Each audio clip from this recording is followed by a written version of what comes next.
Welcome to my 7-part series on the biggest mistakes I've made in leadership to hopefully help you avoid them and shortcut your path to becoming a better leader. Hi, I'm Natalie Ellis, a multiple 8-figure entrepreneur and CEO of Boss Babe, one of the world's largest media brands for female entrepreneurs. And here's the first mistake I made as a leader and a business owner. Let's talk about something that doesn't get said enough. Leading a team is a completely different skill set from building a business. Let me guess, you built a business, started growing a team, and now instead of feeling lighter, it feels harder. What no one tells you is building a team is not the same as building a business. The skill sets are completely different. And if you don't learn how to lead, your team, the thing that was supposed to give you freedom, becomes the very thing that slows you down. I've seen it happen. I've lived it. And the worst part, most entrepreneurs don't even realize they're the bottleneck until it's too late. So today I'm breaking down the 7 biggest leadership mistakes entrepreneurs make. The ones that quietly kill momentum, crush morale, and cost you way more than you realize. This is from my own experience and also what I've seen by being in the CEO seat for a decade. And I'm not here to sugarcoat it, but I'm also not here to make you feel like you're failing. Because guess what? The only way we actually learn is through experience. This is about helping you lead with more confidence, make smarter decisions, and build the kind of team that actually gives you the freedom you started this business for. Let's get into it.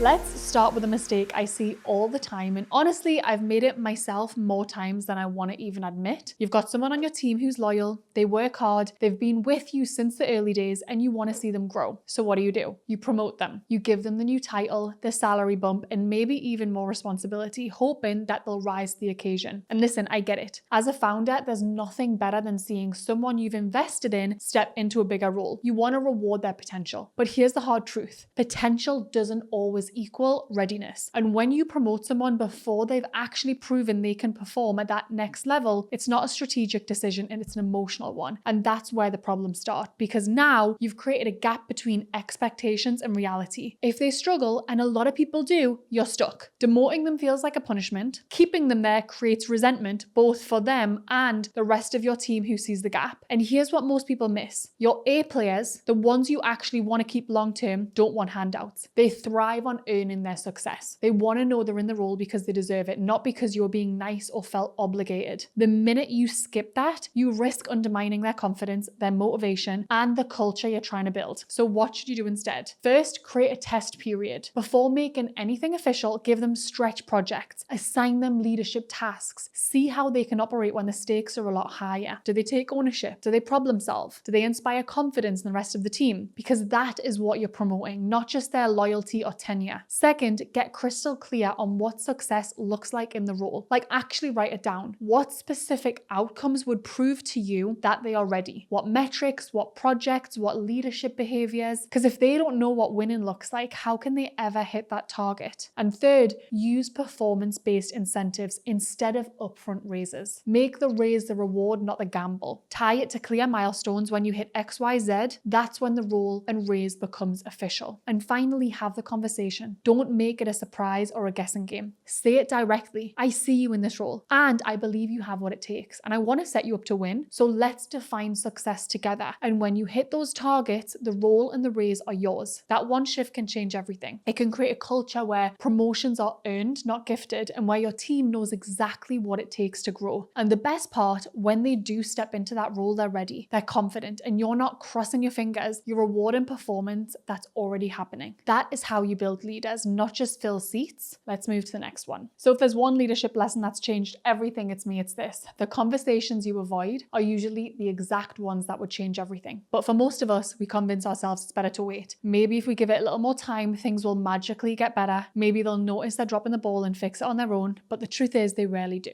And while you're avoiding it, the problem doesn't stay neutral. It grows. Resentment builds, both for you and for them. And the conversation, the longer it festers, the harder it becomes. Here's what I really want you to hear. Your A players, they want the honesty. They do not want to guess where they stand. They do not want to feel like something's off, but no one's saying it. And when you avoid those conversations, you're not protecting them. You're actually making them question your leadership, because people can feel it. They know when something's being left unsaid. And when leaders avoid hard conversations, teams start filling in the blanks themselves, and they rarely fill them in with anything positive. So what do you do instead? First, reframe it completely. Hard conversations aren't conflict. They're an investment in your people, your culture, and your future success. The best leaders know this. Avoiding discomfort now only guarantees bigger problems later. When you approach the conversation, lead with honesty and care and say something like, listen, I care about you, and because of that, I want to have an honest conversation about something I think could help us both. That one sentence lowers defenses. It reminds them you're coming from a place of care, not criticism. And then next, you want to get specific. So the fastest way to escalate a tough conversation is to lead with vague emotion. Telling someone you're not stepping up is subjective. It feels personal. But saying 3 deadlines have been missed in the last 2 weeks and it's starting to impact the team gives them something concrete to respond to. Facts ground the conversation. They remove the emotion and focus it on outcomes, on what needs to change. And here's the most important part. Do it early. Every week you avoid the conversation, you're adding months of frustration for you and for them. Because let's be real, the conversation is rarely as bad as the build-up in your head. Once you rip that band-aid off, most people are relieved you finally said what needed to be said. And more often than not, they already knew it was coming. So the simple rule that I live by now, if a conversation feels uncomfortable but necessary, I have it sooner, not later. Because waiting doesn't make it easier, it just makes it messier. And the leaders who grow the fastest, who build the strongest teams, they're not the ones who avoid conflict. They're the ones who lean in,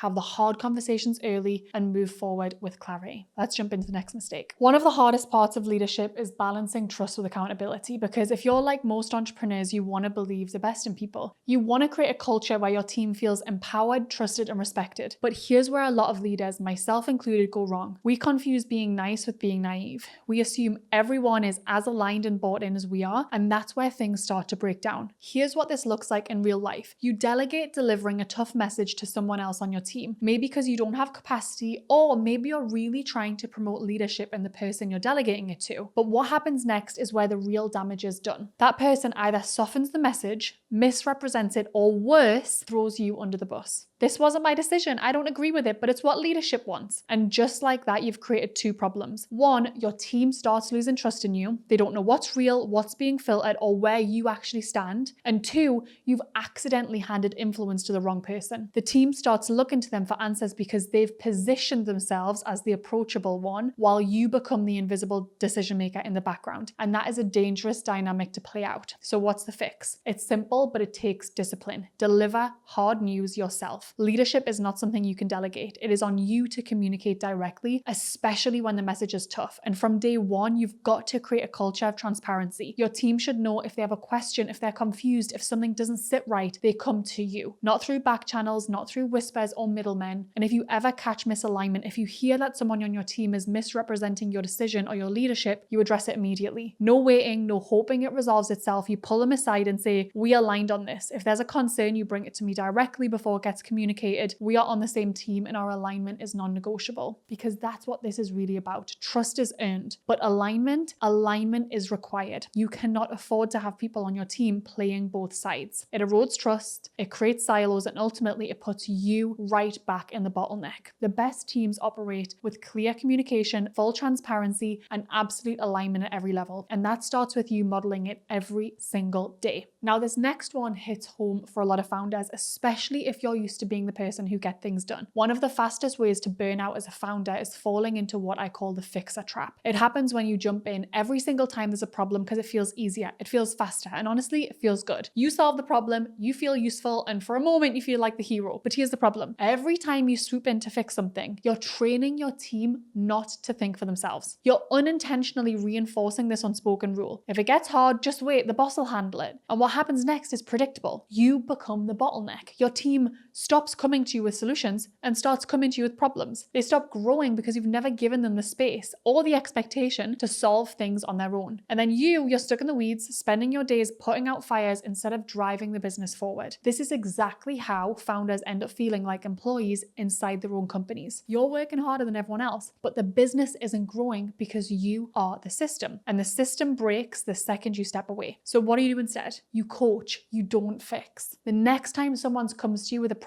problem, resist the urge to jump straight into solution mode. Instead, ask them one question. What do you think we should do? Then stop talking. Give them the space to think, even if it's uncomfortable, because growth doesn't happen in comfort. And yeah, sometimes they'll stumble. Sometimes they won't have the answer, but that's the point. You're building that critical thinking muscle. You're training them to take ownership. You're showing them that you're not there to be the hero. You're there to build other leaders, because the real job of a CEO isn't to solve every single problem. It is to build a team that knows how to solve problems without you. That is how you scale. That's how you actually create freedom in your business. And the best part, when you start leading this way, your team rises. They start bringing you solutions, not problems. They grow, they get better. And for the first time, you actually feel what it's like to have a team that can run without you. That is real leadership. And that is how you break out of the fixer trap for good. The next, if you've been hiring for any length of time, chances are you've made this mistake, because almost every entrepreneur I know has. You interview someone, they look good on paper, the resume is stacked, the experience checks every box, they know the tools, they've done the job before. On paper, it feels like a no-brainer. So you hire them. You're excited. For a minute, it feels like you found the person who's going to take this entire department off your plate. And then 6 months later, you're sitting here wondering why it's just not working. Because the truth is, skills can be taught, tools can be learned, but values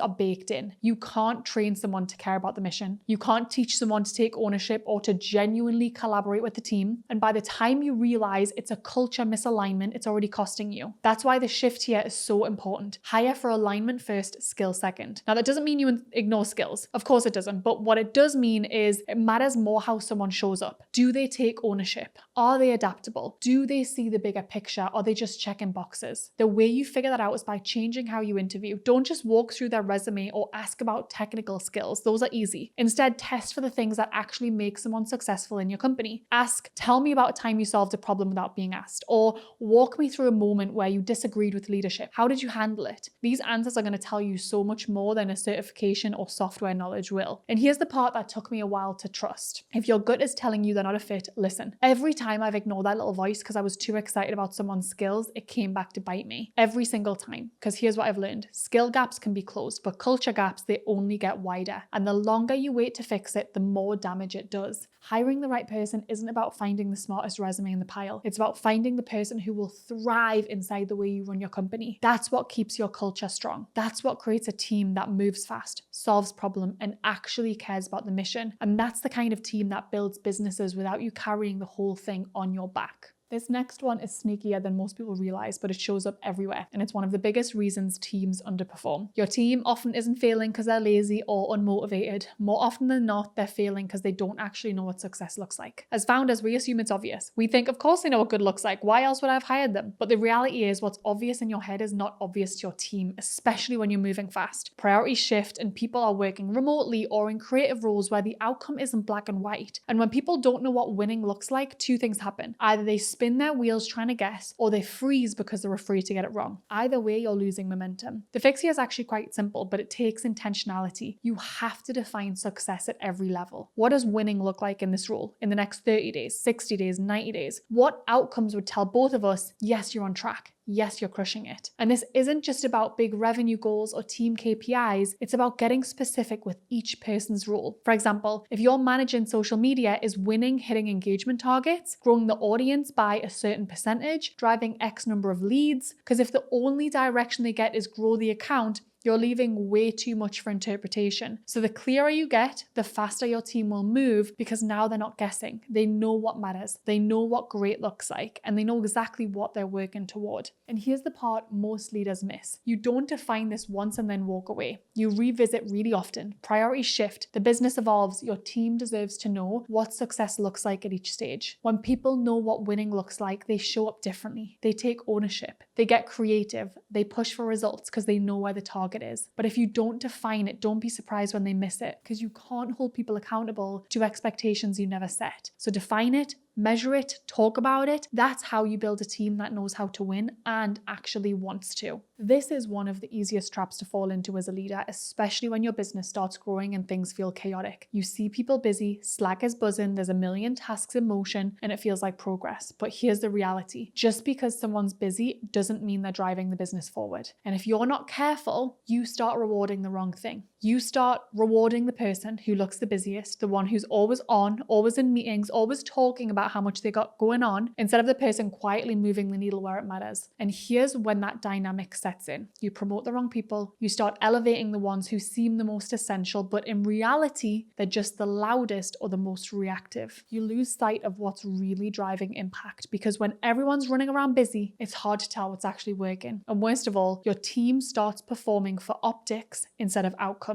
They start working to look busy, not to solve real problems. This is how you end up with a bloated team, bloated payroll, and a business that feels like it's running fast but going nowhere. So what's the fix? You have to get crystal clear on what actually drives the business forward. What are the needle moving activities that create revenue, build assets, or solve real problems? Because that's what should be rewarded, not how many hours someone's logs or how many meetings they're in. As a leader, you've got to measure impact, not effort. I don't care if someone's working 10 hours a day. If they're not producing results, that's not productivity. That's motion. And once you have that clarity, you build a culture where working smart and not harder is what gets recognized, where the people who get results without creating chaos are the ones who rise. Because at the end of the day, your business doesn't grow because people are busy. It grows because people are focused on the right things and they know the difference. That's how you create a team that performs for outcomes, not just for show. And that's how you make sure your leadership is scaling the business, not just fueling the busyness. Here's the thing, leadership is a skill. It's not something you're either naturally good at or not. It's something you build, refine, and get better at over time, just like every other part of running a business. And the entrepreneurs who scale the fastest, it's not because they never make these mistakes. It's because they learn to spot them early, adjust quickly, and lead better the next time around. They stop seeing leadership as this innate talent and start treating it like it really is. It's a learned skill set that determines how far and how fast their business can grow. So if you're building a team right now where you're in that messy middle where leading people feels heavier than it should, I hope this gives you some clarity and honestly a little permission to stop carrying the whole thing on your back. Because your job isn't to have all the answers. It's not to fix every problem or to be the hero every time something breaks. Your real job is to build leaders who build the business with you, to create a team that solves problems, takes ownership, and drives the thing forward without you needing to be in every room, every decision, every moment. And that's how you scale. That's how you create freedom. And that's how you build a business that lasts. I'll see you in the next episode.